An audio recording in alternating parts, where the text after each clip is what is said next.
Subscribe करें और देखें एक दिल दहला देने वाली हॉरर स्टोरी। बिना घबराए बेल आइकॉन प्रेस करना ना भूलें।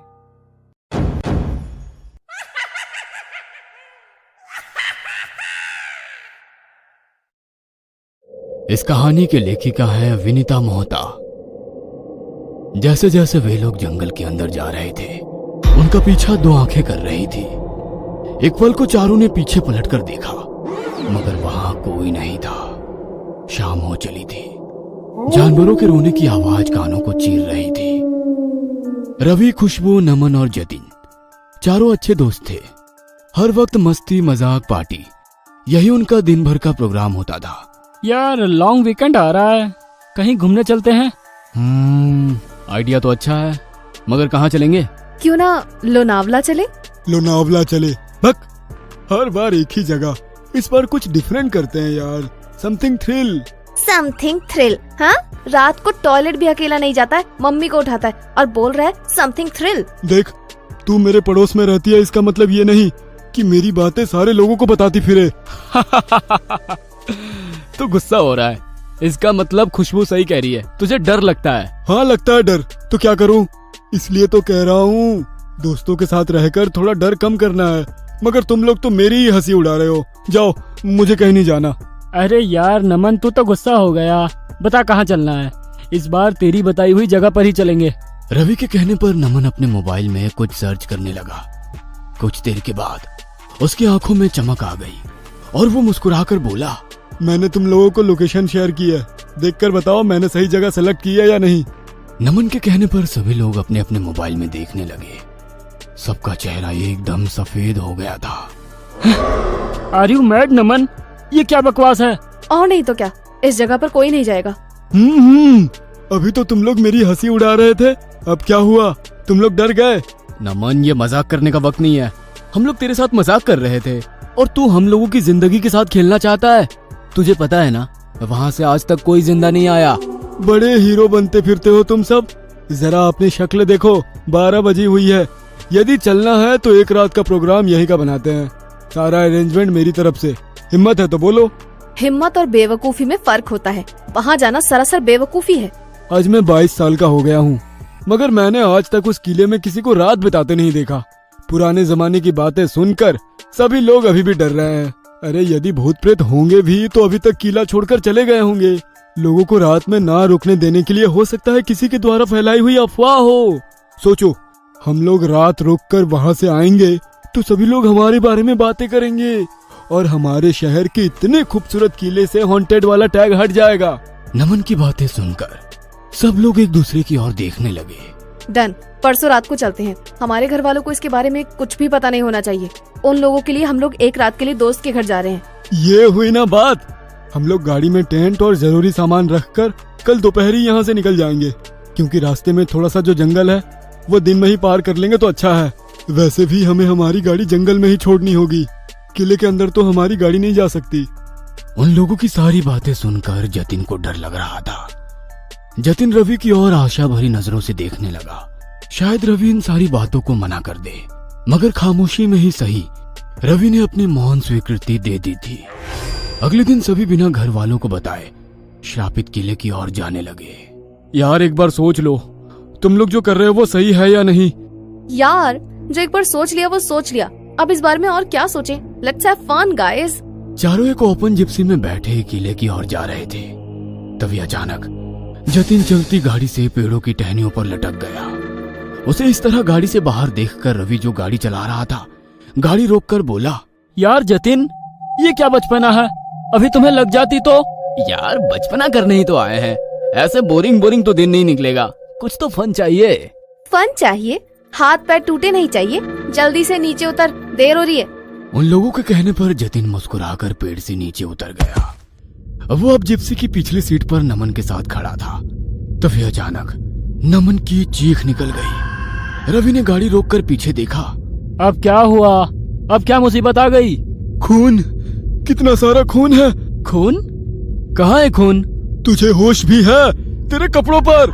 नमन के कहने पर सब लोग जतिन की ओर देखने लगे। जतिन के कपड़ों पर जगह जगह खून लगा हुआ था। ये खून कहाँ से आया? मुझे नहीं पता, अभी ये बंदरों की तरह पेड़ पर लटका था ना, तो हो सकता है पेड़ पर कोई जानवर मरा हो, उसी का खून होगा। किले पर पहुंचकर कपड़े बदल लेना। सभी लोगों को रवि की बात सही लगी। चारों आगे बढ़ने लगे। कुछ दूर जाने के बाद किले की चढ़ाई शुरू हो गई थी। अभी यहाँ से हम लोगों को पैदल जाना होगा। मैं और खुशबू थोड़ा सामान लेकर आगे चलते हैं। जतिन और नमन, तुम दोनों मिलकर टेंट और खाने पीने का सामान लेकर आओ। चारों अपने हाथों में सामान लेकर किले के अंदर दाखिल हो गए। किले में अजीब सा सन्नाटा था। दूर कहीं दो आंखें उन लोगों को घूर रही थी। जैसे जैसे शाम हो रही थी, बाहर से जानवरों के रोने की आवाज बढ़ रही थी। जतिन सबके लिए टेंट लगा रहा था। अरे नमन, जरा इधर तो आ। क्या हुआ? अरे यार, पूरा टेंट फिक्स हो गया है, केवल एक ये रह गया है। इस रस्सी को पकड़, एक कील शायद जीप में ही रह गया है, उसके बिना टेंट फिक्स नहीं होगा। जतिन नमन को रस्सी पकड़ाकर अकेले जीप की ओर जा रहा था। तभी उसके पीछे से एक साया निकला। जतिन ने पीछे मुड़कर देखा तो कोई नहीं था। वह जीप की ओर चलने लगा। जब वो काफी देर तक भी नहीं लौटा तो नमन परेशान होकर बोला, ओए लैला मजनू, दोनों का अकेले अकेले घूमना हो गया हो तो जरा जाकर देखो। ये जतिन मुझे ये रस्सी पकड़ा कर गया है। पिछले 20 मिनट से उसका इंतजार कर रहा हूँ, मगर अभी तक नहीं आया। रिलैक्स यार, रहा होगा। खुशबू के बोलते ही उन लोगों को सामने से जतिन आता नजर आया। ये देख, सामने से आ रहा है। तू भी ना बिना मतलब खुद भी परेशान होता है और दूसरों को भी करता है। जतिन आकर टेंट को फिक्स कर देता है, मगर नमन को जतिन की आंखें लाल नजर आती है। जतिन, तेरी आंखों को क्या हो गया? जतिन गुस्से में उसकी ओर देखने लगा। उसे गुस्से में देखकर खुशबू ने बात को संभाली और कहा, यार नमन, तुझे भी बाल की खाल निकालने की आदत है। हम लोग जंगल में हैं, हो सकता है किसी कीड़े ने काट लिया हो या फिर कचरा चला गया हो। अभी कुछ देर में ठीक हो जाएगी। मुझे बहुत तेज भूख लग रही है, तुम लोग खाने का इंतजाम करो, मैं जब तक कपड़े चेंज कर आती हूँ। कहकर खुशबू टेंट के अंदर चली जाती है। नमन को अभी भी खुशबू की बातों पर यकीन नहीं होता है और वो बार बार जतिन की ओर देख रहा था। जतिन की आंखें लाल होने के साथ साथ स्थिर भी थी, उसमें कोई हलचल नहीं थी। खुशबू टेंट में कपड़े बदल रही थी। उसे टेंट में किसी के होने का एहसास हुआ। यार रवि, तुम्हें जरा भी सब्र नहीं है ना? मैंने कहा ना कपड़े चेंज कर आती हूँ, टेंट से बाहर जाओ। कहते हुए खुशबू पलटी तो टेंट में कोई भी नहीं था। टेंट की चेन लगी हुई थी। खुशबू मुस्कुराकर खुद के सर पर मारते हुए बोली, ओहो, मुझे भी ना हर वक्त हर जगह रवि के होने का एहसास होता है। सभी लोगों को पता है, मगर ये रवि है कि मानने को तैयार नहीं है कि हम दोनों एक दूसरे से प्यार करते हैं। आज रात को इसे प्रपोज जरूर करूंगी। खुशबू सोच ही रही थी कि उसके पीछे से दो आंखें जो उसे देख रही थी टेंट से बाहर निकल गई। खुशबू कपड़े चेंज करके टेंट से बाहर आई। उसकी आंखों में भी जतिन की आंखों की तरह सुनापन था। वह फटी आंखों से सबको देख रही थी। रवि जंगल में खुद को गर्म करने के लिए लकड़ियां जला रहा था। यार नमन, सारी व्यवस्था तू करने वाला था। देख ले तेरी व्यवस्था, इतनी सी लकड़ी है और अब तो अंधेरा भी हो गया।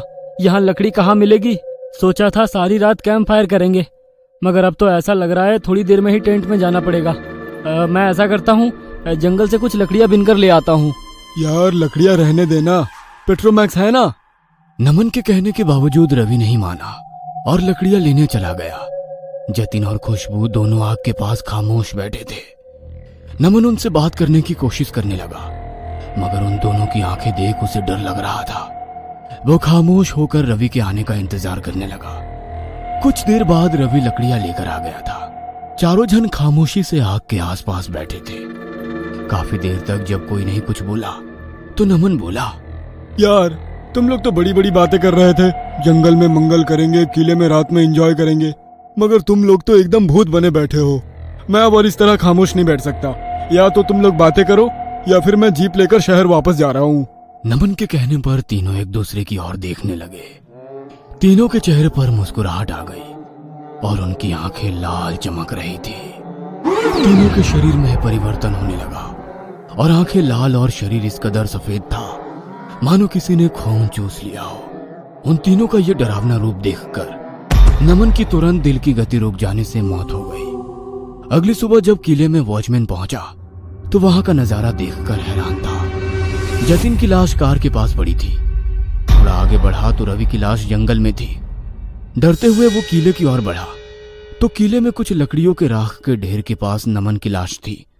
खुशबू की लाश टेंट हाउस में मिली। पोस्टमार्टम की रिपोर्ट में चारों के शरीर में खून की एक बूंद भी नहीं थी।